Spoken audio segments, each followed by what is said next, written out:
tersebutlah di kalangan Bani Israel seorang hartawan yang kaya raya, tetapi ia tidak memiliki anak yang akan mewarisi harta tersebut.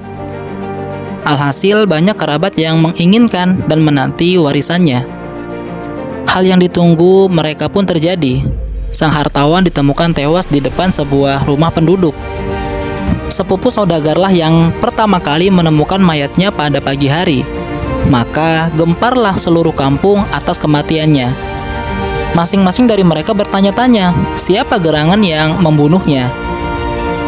Asumsi-asumsi pun bermunculan. Ada yang berkata, sang kerabat yang menemukanlah yang membunuhnya. Yang lain mengatakan, si pemilik rumah yang di depannya ditemukan jasad si hartawanlah sang pelakunya.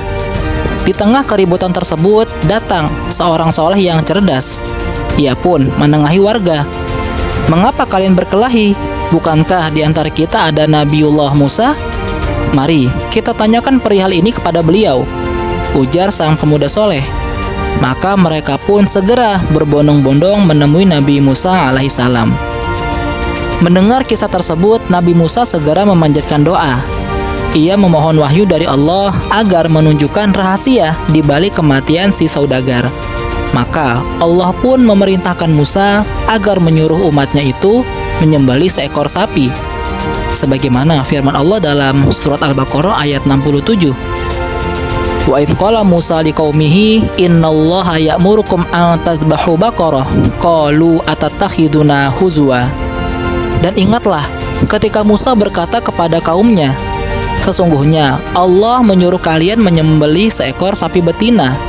Mereka berkata, apakah kamu hendak menjadikan kami buah ejekan? Orang-orang itu tersinggung, sebab dahulu mereka sempat menyembah patung sapi betina. Dan kini Rasulnya menyatakan bahwa Allah menyuruh mereka untuk menyembelih sapi. Nabi Musa pun dengan sabar menjawab, aku berlindung kepada Allah untuk tidak mengatakan sesuatu yang bukan firman-Nya. Namun tetap saja Bani Israel enggan mentaati perintah Nabiullah Musa. Mereka bermalas-malasan menyembelih seekor sapi. Pasalnya, sapi merupakan binatang yang dihormati oleh mereka. Saat Musa menerangkan perihal sapi tersebut, mereka pun terlihat amat malas. Mereka justru mencari-cari pertanyaan yang dapat menunda mereka menyembelih sapi. Kesabaran Nabi Musa begitu diuji. Beliau pun menjawab dengan rincian yang sangat banyak, sebagaimana dalam surat Al-Baqarah ayat 68-71. Akibat pertanyaan-pertanyaan mereka, akhirnya harus menyembelih sapi dengan kriteria yang sangat langka. Sebenarnya, andai mereka tidak mempertanyakan lebih detail lagi kriteria sapinya, maka sapi manapun yang disembelih sudah cukup untuk menunaikan perintah daripada Allah Subhanahu wa Ta'ala. Ternyata, di balik hal tersebut ada hikmah besar, yaitu di tempat lain terdapat orang soleh. Ia memiliki anak yang masih kecil dan seekor anak sapi betina. Menjelang hari kematiannya, lelaki itu melepaskan sapinya di hutan seraya berdoa, ya Rob, aku titipkan anak sapi ini untuk anakku sampai ia dewasa nantinya. Allah memperkenankan doa lelaki tersebut.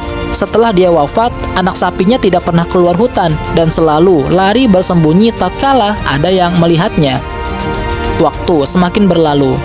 Anak orang soleh tadi tumbuh menjadi pemuda yang berbakti kepada ibunya. Aktivitas kesehariannya ialah mencari kayu bakar untuk kemudian dijual di pasar. Hasil dari penjualan kayu bakar tersebut dibaginya menjadi 3 bagian. Sepertiganya untuk sedekah, bagian lain untuk makan, dan yang terakhir untuk ibunya. Ia juga membagi malamnya menjadi 3 bagian.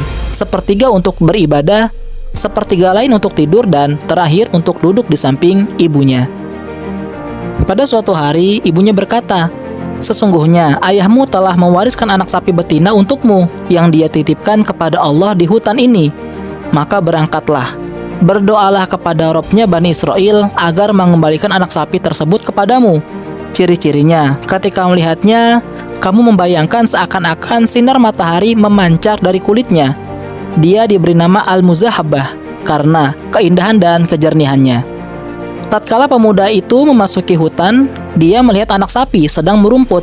Lantas memanggilnya dengan mengatakan, demi Tuhan Nabi Ibrahim, Nabi Ismail, Nabi Ishak, dan Nabi Yakub, datanglah kepadaku.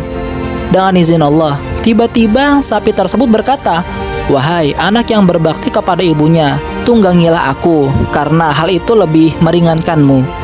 Pemuda tadi berkata, "Tidak, sesungguhnya ibuku memerintahkanku untuk membawamu pulang dengan cara digiring, bukan ditunggangi."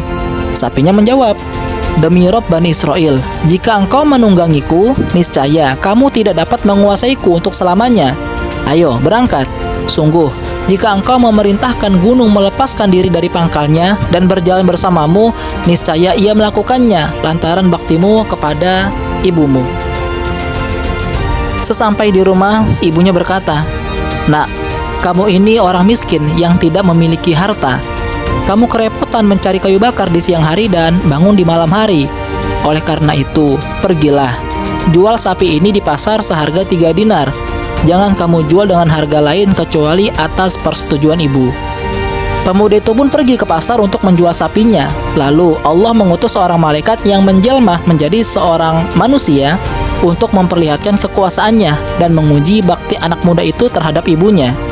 Sang malaikat bertanya, "Berapa dinar engkau jual sapi ini?" Maka sang anak berkata, 3 dinar, dengan catatan ibuku meridhoinya.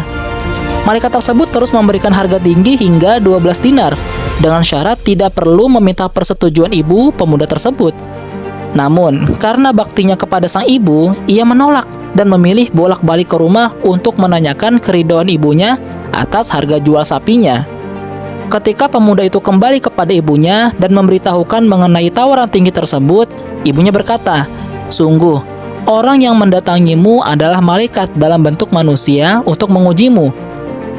Jika dia mendatangimu lagi, tanyakan padanya, apakah engkau memerintahkan kami untuk menjual sapi ini ataukah tidak?" Pemuda itu pun melakukan perintah ibunya. Lalu malaikat berkata, "Pulanglah dan katakan pada ibumu agar merawat sapi ini baik-baik. Kelak akan ada seorang yang mati terbunuh dari Bani Israel, dan untuk itu Nabi Musa akan membeli sapi ini darimu. Lalu jangan kau jual sapi ini kecuali dengan uang dinar seberat sapi ini." Allah memang mentakdirkan supaya Bani Israel menyembelih sapi itu. Mereka terus-menerus menanyakan ciri-ciri sapi tersebut, di mana ciri-ciri tersebut sesuai dengan sapi betina milik sang pemuda soleh. Hal ini merupakan imbalan baginya atas amal bakti kepada sang ibu sebagai anugerah dan kasih sayang. Akhirnya, Bani Israel pun membeli sapi tersebut dengan emas seberat sapi. Lantas, Nabi Musa menyembelih sapi betina itu, kemudian memukulkan bagian dari sapi kepada jasad sang hartawan. Dengan izin Allah, mayat si hartawan kembali hidup, sedang urat lehernya masih mengalirkan darah. Lalu dia berkata, "Yang membunuh saya adalah Fulan." Kemudian dia menjadi mayat kembali. Ternyata sang pembunuh merupakan kerabat yang selalu menginginkan warisan sang hartawan sehingga ia terhalang mendapatkan warisan.